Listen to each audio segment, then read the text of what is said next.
ప్రియులారా, మనం గమనించవలసిన ఒక మాట ఏంటంటే, ఇలాంటి భక్తి అది మనుష్యులకు కనపడే భక్తి కావచ్చు, కానీ అది దేవునికి భక్తి కాదు.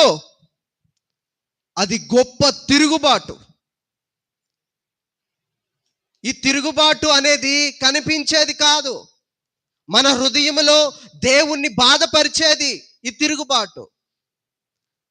మన హృదయములో ప్రభువుకి చోటునివ్వకుండా ఆయన చేసిన కార్యాలు మర్చిపోయి నానా విధములుగా విచ్చలవిడితనముతో ఈ లోకములో బ్రతుకుతూ ఎవరు చూడట్లేదులే నా ఇష్టానుసారముగా నేను జీవిస్తున్నానని ఆయనను ఆరాధించేదే ఈ తిరుగుబాటు.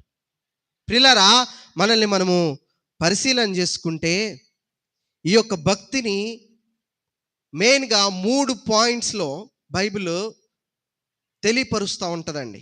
నోటి మాటలతో ఆరాధిస్తూ హృదయాలని దేవునికి దూరంగా ఉంచే భక్తిని 3 మెయిన్ పాయింట్స్లో డివైడ్ చేశాడు ప్రభు.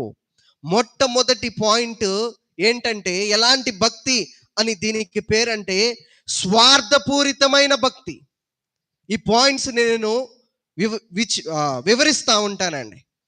రెండవది ఏంటంటే వేషధారణతో కూడిన భక్తి. మూడవది ఏంటంటే కృతజ్ఞత లేని హృదయముతో చేసే భక్తి. మొదటిది ఏంటమ్మా? పెదవులతో గణపరుచుచున్నారు కానీ హృదయంలో దేవునికి హృదయాన్ని దూరముగా ఉంచుకొని చేసే భక్తిని 3 పాయింట్స్లో ప్రభువు డివైడ్ చేసి ఉన్నారండి. మొట్టమొదటి పాయింట్ ఏంటి? స్వార్థపూరితమైన భక్తి. చాలా మంది దేవుని దగ్గరకు కేవలము తమ అవసరాల కోసమే వస్తూ ఉన్నారు. ఆరోగ్యం కోసము, ఉద్యోగం కోసము, బిడల వివాహాల కోసము, మళ్ళీ ఇంకా చూసుకుంటే గృహము కట్టుకోవాలనే ఆశతో ఈ రీతిగా అవసరాల కోసమే వస్తూ ఉన్నారు. ఆర్థిక అభివృద్ధి కోసం వస్తూ ఉన్నారు. అవి కలిగిన వెంటనే వారిలో పాత ఆసక్తి తగ్గిపోతూ ఉన్నది, పాత భక్తి పోతా ఉన్నది. ప్రియులారా, మనం చూస్తూ ఉంటే ఇలా స్వార్థముగా భక్తి చేస్తే ప్రభువు వారిని నశింపజేస్తానని మాట్లాడుతూ ఉన్నాడు. తెలుసా అండి మీకు?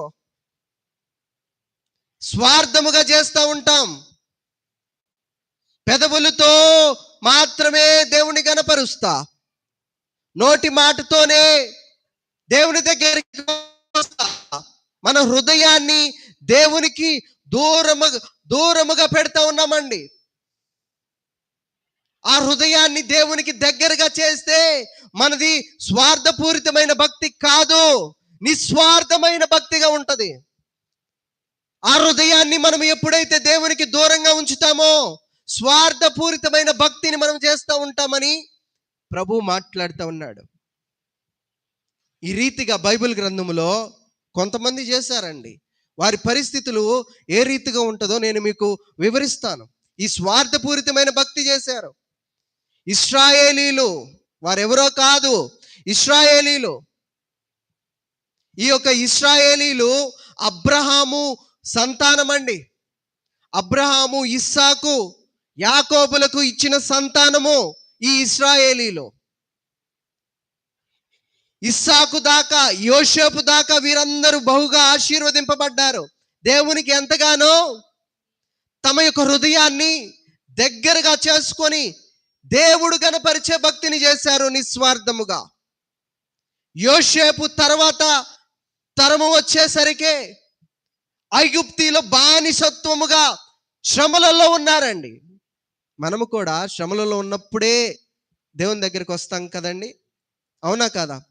ఇబ్బందులు వస్తేనే, అనారోగ్యతలు వస్తేనే,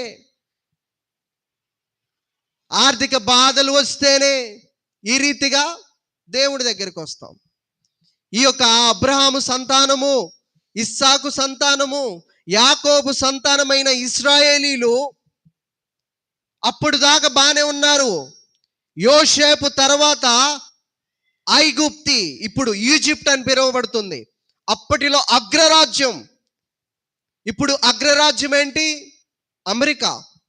అప్పటిలో